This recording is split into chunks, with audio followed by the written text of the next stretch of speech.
Team Liquid Echo already a very dominant game one as we jump into the land of Dawn here. Can Homeboys take this draft and even out the series 1-1? Again, the fight, the rulers of Group C here for an ALG match of the day.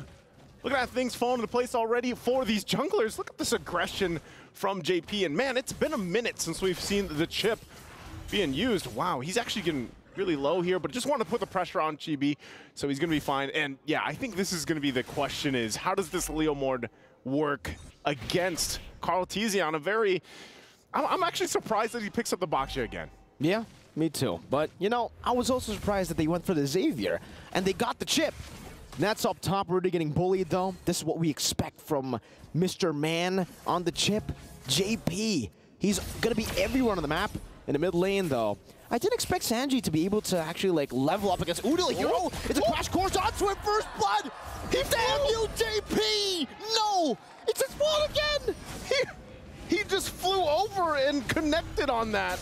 Talk about timing here. Karl'Tezi, not level 4 just yet, might get it during this exchange. Oh, going in for the 1v1, and he gets stabbed through Karl'Tezi. A bit too aggressive, but technically, it fits.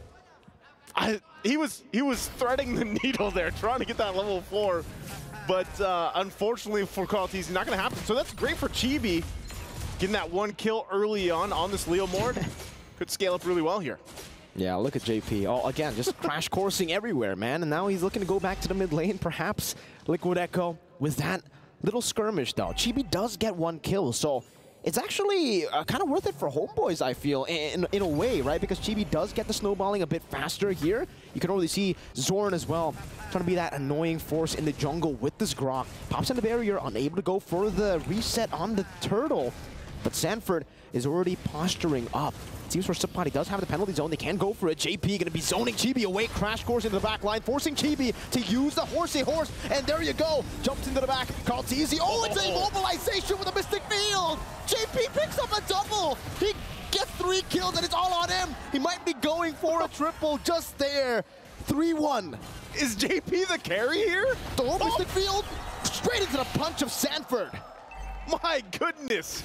Liquid Echo again, like they did in the previous game, starting off strong, starting off fast. And, you know, JP, to question, he just got the level 4. He now has the shortcut available. So what more is he going to bring to the table and bring to this fight? Wild Charge. Zorn with Wild Charge, but it's only on to Karl'Tezi as they get immobilized by the Mystic Field. Now Chibi joining the frame, missing the skill shot. Karl'Tezi gets caught by the Synchro Vision, and this time JP won't be able to pop that shortcut in, so no Sanford to help them out. Great here, great pickup for Homeboys, actually to get a kill in the hands of Nets. You know, we saw the Lunox in the last game. It did not work out the way they wanted to, so hopefully this time around, prioritizing the Harith pick here. They have this. Nets can start to scale up pretty well. He's going to be big in utilizing the Harith in conjunction with the Grok pick into the Wild Charge, and then even the penalty zone to speak here. They both have Fury Hammers across the board alongside the Terizla and the Leomord picks. That's actually enough early damage to help with some of these skirmishes. They just have to play around once again the fact that JP has been on fire now that he's holding on to the shortcut. At any moment, the cavalry could literally come through the portal, and what seems to be a 1v1 is then a 1v4 or 5. You can see Udil holding on to the ultimate as well. So this could be pretty interesting, the fact that Homeboys does have a Valentina on their side. Turtle up, though, in just about 10 seconds here.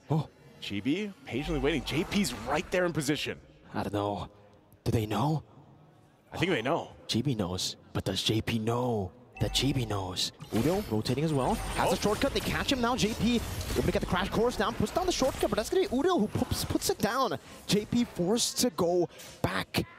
And now, you know, there's really not much that Homeboys was able to get there. Sanford, this is damage that with the knockout strike as well. Oh, the flicker, Sanford! Getting the kill on Udil. 1-2. And now he's gone. Chibi, shield unity, cancel it out. Still JP walking up with the crash course, and the Wild Charge connects into the back line. Chibi still able to secure the turtle, but now gets engaged on. The shortcut is there, but nobody's following it up. Benny! With the help of the Dawning Light, Benny again with the light can pounce under the tier 2. In the 4th minute of the game is the Liquid Stampede that we were talking about. Benny's still able to escape on a knockout strike. Nets gonna be knocked up. One last shot should do it, but he's still able to escape right now. JP and Sanji again maybe it takes a while for Xavier to get those low cooldowns, but he had 2 Dawning Lights in that whole exchange. My goodness, Liquid Echo again, a full force ahead. A new version of that express forward. Homeboys trying to catch their breath here because it just seems like everything is layered perfectly from Liquid Echo. And again, as they were setting that up, before that all broke out, it was on JP giving the information while Karteezy went for the turtle, and then it all broke out, utilizing the shortcut as well. Oh man, and that is going to be the Skypiercer already locked in for Benny Cutie. Udil does get the Enchanted Talisman out. He's got to be able to scale up on this Valentina pick. Some of those terrifying mechanics would play a part as well. Still holding on to the shortcut, but here JP goes in again. Yeah, with the shortcut, Sanford trying to go for it. Now it's Karteezy, jumps in, knockout strike by Sanford. Gonna be caught in the Mystic Field, Nets disappearing. Zorn under the turret, it won't save you, not this time. Benny again, just scratches him, claws his way to another kill. It's another 3 for 0 for the Cavalry. How does Homeboys play against this? I mean, look at him, look at JP. Oh my God, this nerd, JP. Look at him, he's so annoying. He's just walking TP down. Look. Oh my, how do you deal with this? How do you deal with this? That's the question, and there's a reason why Chip is constantly banned out for the most part, him and Luyi. The structure that they can bring to a game, the chaoticness that they can bring to a match, really makes things difficult to play, especially when you're behind. We're talking about 6,000 gold behind at the 7-minute mark, as they can't do anything about this turtle being taken by Karteezy. Homeboys will find themselves in a position that they found themselves in the previous game, where they're looking to find any kind of win, any kind of glimpse of hope to keep into this game, to hopefully get to the 1-1 in the series. But right now, Liquid Echo in full force, in full control of this. Oh, again, it's JP bringing him back into the bottom lane. He does finally get punished for it, but it's a good trade. He got the gold laner just with that. Sanford rotating all around. Everybody's going to be ignoring him. Sanji, let's see if he can win this one. Usually in lore, you do it. A Dawning Light against 3 members. Nah, I'd win, he says. But just like the Lord, he dies. Just like the Lord. Good pickups here for Homeboys, but here's the answer. Here's the Cavalry. Udil going to be scratched out by Benny again with a Lycan Pounce. As Sanford deals with the back line.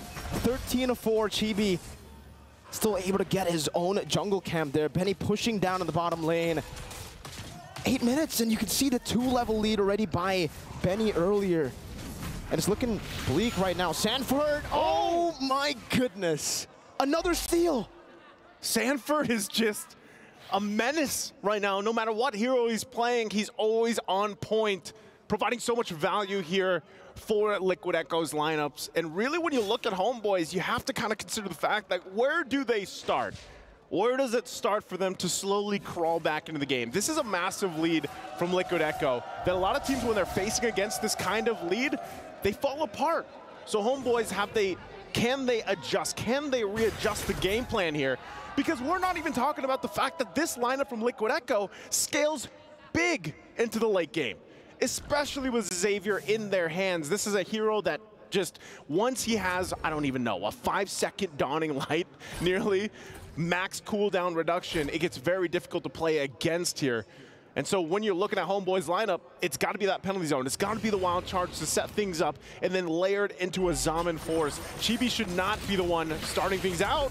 1v3, Sanford still able to escape with the shortcut as well. Now JP puts the shortcut. The Cavalry comes down with the flanks, and it's Benny who returns the favor. Nets is down, so is Udil. And next, it's going to be Supat on the chopping block. Still a barrier, as Benny doesn't care. He dives out of the tier 2. So looking for it, gets shut down under the turret. Sanji, looking for the Mystic Field. Chibi still able to run away as JP pops the crash course down. No further engage. That would have been crazy. A Dawning Light as well there to get Chibi a little bit lower. A little bit lower, but I mean, look at the confidence here again with Liquid Echo, the way they're playing, even under the tier 2 turrets. Lord's up now, it's for the taking. They did lose 2 members. It was a trade 2 for 2. But just looking at the item difference here, Yikes. Look at that. Look at Benny Cutie, has the Skypiercer, has the Endless Battle now as well to pair it up with the 3 items, and there's the Lightning Trunchet. So also for Homeboys, they got to catch up here. Another Dawning Light going to be used. It's got such a low cooldown already at this point, 10 minutes in the game. More accurate. Yeah, lore accurate, that's right. And with that, we'll see, once again, the battle for this Lord. As we saw from the previous game, the Lord dance has evolved. And Sanji alone, able to provide so much utility to this lineup.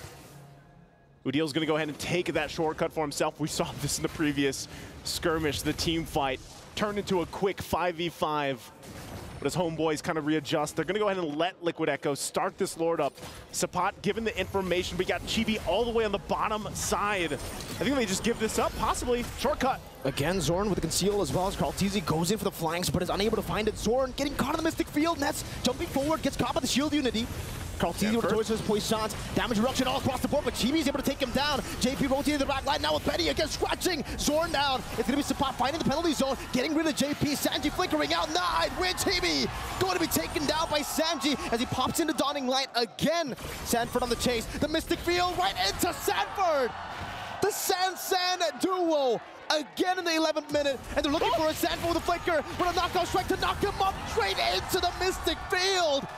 Oh my goodness! Talk about synergy between the entire team from Team Liquid Echo and the San duo, part of that highlight, and now they'll take the Lord from Homeboys, furthering it. It does take a little bit longer. Karl'Tezi will make his way, but Homeboys, man, is it getting increasingly more grim as they approach this. Look at the layering here. Sanford goes in, gets the punches off the Mystic Fields there, and Benny Cutie goes in as well. Talk about, again, the juggling between this lineup. You hear that? Nothing. Because that was what happened. There was nothing Homeboys could do there. They had to just accept it, and it's ridiculous. How Liquid Echo, now Benny with the BOD. That's his 4th item in this game, ladies and gentlemen. 12 minutes in, it's a BOD. What's crazy about it is Chibi went with this Leomord pick. He has some items. He's got even the Malefic Roar, but it feels like every single time they try to fight it out, he's just not able to utilize those picks. And that's the Wishing Lantern picked up now for Sanji. Oh, look at that, look at that. There it is. I'm sure you guys have seen the clips going around with the Wishing Lantern and the Xavier, and why this pick is quite massive in terms of the damage department with the low cooldown like the Dawning Light. So easy to proc that 10% current HP with the 800 proc. And with that, Homeboys will lose. Oh, they hold on just barely to that turret, top side of the base. Dawning Light going to be used again. They're really trying to keep what they can up. Flicker is out right now, but gets caught again by a few of those shots. Sanji the back line still able to flicker out now. That's going to be Sapat with the wild charge, helped out by Zorn. Still Sanford in the back line, trying to deal some damage. Gets the shield down and gets out with the shortcut too. Oh my lord! Liquid Echo are running Homeboys down. What a shortcut! You know, you saw Sanford in there. Escape? He got the work done, and then he escapes. Oh my, Homeboys. Can they hold on to the rest of the base turrets here? They got 2 left, the top one's down. And they'll try to keep it at bay, but the Guardian's barrier's not gonna be enough. Bottom turret now goes down, mid could be next. Homeboys, can they hold it together? With the first Lord, a Dawning Light again onto Nets to poke him down. 13 minutes in, 2 base turrets. The mid lane, the only base turret left standing, is already at half HP too. Liquid Echo, they're making the Xavier look like an early game pick. And you can see from the items as well, it basically is an early game pick. He's almost tied for gold with the gold laner and a 5-1 and 11. He's 5-1 and 14. Hey, if there's a game for a mid laner, that's it. Because, man, look at the difference between the gold. Udil just picking up the Divine Glaive. So even down that much gold, Udil should be able to at least provide some damage, but I feel like it's just getting to that point for Homeboys where, again, look at that. How often do you have to play against that? Oh, I mean, in the early game, we were already questioning the cooldown. Now, how about now? How about now? I guess we'll see. It's up again. Look at oh my god. That had to be 10 seconds or so. I think it might be, yeah, probably 10 seconds. In real time, right? Because I know my time difference works a little bit different, but... What would it be for the building time? Oh, man, I don't know. It's okay. There you go. There it is you again. have it again. Someone I think LaFell and Wolf could definitely, you know, and Leo could definitely count it down. You know, how long does it take for Sanji to get the Dawning Light at the 15th minute of the game? He's up again. He's going to just spam it across the board. Sanford with the flank. Trying to go for Udil. Oh, there it is. Zone of the power of nature. Now Chibi going to be caught again, and that's going to be Sanford going for the solo kill. Udil decimated in the back line. Benny Cutie getting rid of Chibi as JP does it again. Now with the Dawning Light taking Zorn low, it's up to Benny to finish him. While Sanji gets nets. Liquid Echo are styling on Homeboys. Sanford, Benny, Sanji, Kaltizi, and JP. The cavalry is here to take over at MSC. As they buy the winner crowns, they all go for the freeze. Winner crown, boo! And they are the rulers of Group C here. Team